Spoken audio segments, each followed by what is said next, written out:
Item: SCP-796. Object Class: Euclid. Special Containment Procedures: as SCP-796 affects only one individual at any one time, information concerning it need only be suppressed at a local level. Clinical and psychiatric records are to be screened for possible mentions of SCP-796's effects. The current affected individual is to be identified and located as soon as possible. Should an individual be confirmed to be under the effect of SCP-796, they are to be coerced into containment.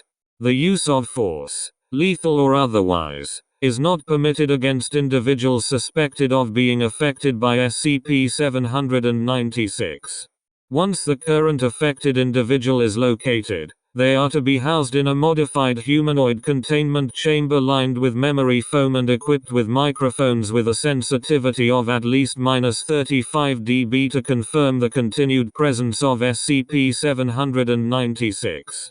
In addition, the subject must be inspected daily for any new wounds. A lack of new wounds may indicate a breach of containment.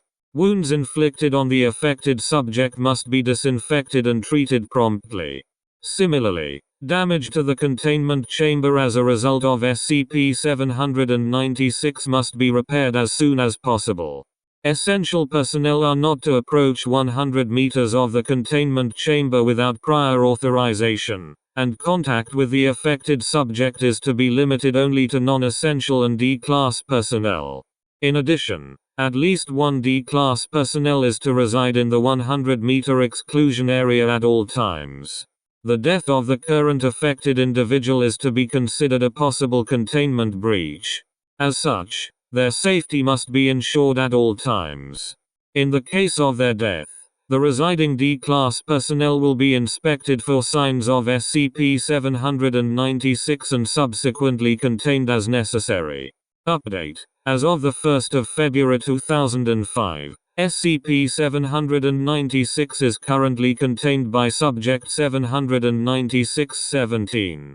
As Subject 796-17 has not expired despite being affected by SCP-796 for more than 6 months, he is to be considered as a more permanent solution to containing SCP-796. Subject 796-17 has so far requested the following: a selection of fiction books, preferably of the romance genre, approved. Portable music player, denied. A phone call, denied. Cat food, approval pending. Update: as of the 23rd of March 2006, the above containment procedures are now obsolete. Subject 796-17 is to be located and captured as soon as possible. See Addendum 796-03. Description: SCP-796 is a condition whereby an affected individual begins to perceive a large feline entity in their peripheral vision. The exact appearance of said entity has so far not been ascertained, while the majority of subjects have described it as unusually large and dark-colored. Separate accounts of its shape, exact size, and overall body structure have been inconsistent. Affected subjects will often experience a strong sense of paranoia and dread, largely assumed to be a result of the entity's constant presence. However, no hostility has ever been reported on the part of the entity. Instead, SCP-796 will result in the manifestation of the following minor and largely harmless physical phenomena. Light scratches sporadically appearing on objects in the vicinity of the affected subject. Occasionally, the subject will appear to have been scratched by an unseen source. These wounds have so far been merely superficial. A faint, deep purring sound emanating from the immediate area around the affected subject. This effect is only detectable via specialized recording equipment, though most affected subjects claim it to be clearly audible. The appearance of paw prints in nearby soft materials, consistent with that of an unusually large cougar. Notably, visual hallucinations experienced by affected subjects often correspond with manifestations of SCP-796's physical effects. All affected individuals will experience an event that will place them in acute mortal danger within a month of first experiencing SCP-796's effects.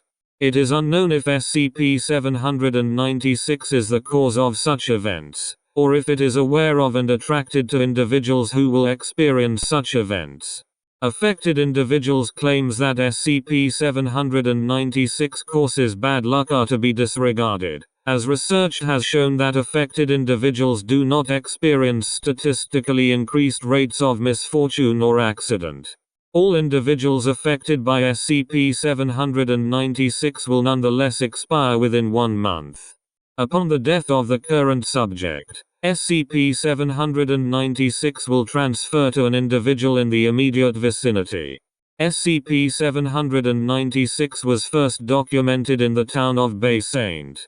Louis, Mississippi, after Marina Izquierdo, a 46-year-old homeless woman, was admitted to the local hospital for severe abdominal pain, later diagnosed as due to accidental pesticide consumption. Izquierdo appeared highly paranoid and agitated throughout her stay, and died 2 days later after doctors were unable to save her. An autopsy revealed numerous superficial scratches on her throat and abdominal area. Dr. Hannah Merriam, who attended to Izquierdo, later reported visual and auditory hallucinations consistent with SCP-796. She died 2 weeks later when her car crashed into another vehicle en route to her home. Multiple fresh scratches from an unidentified source were discovered on the steering wheels of both vehicles.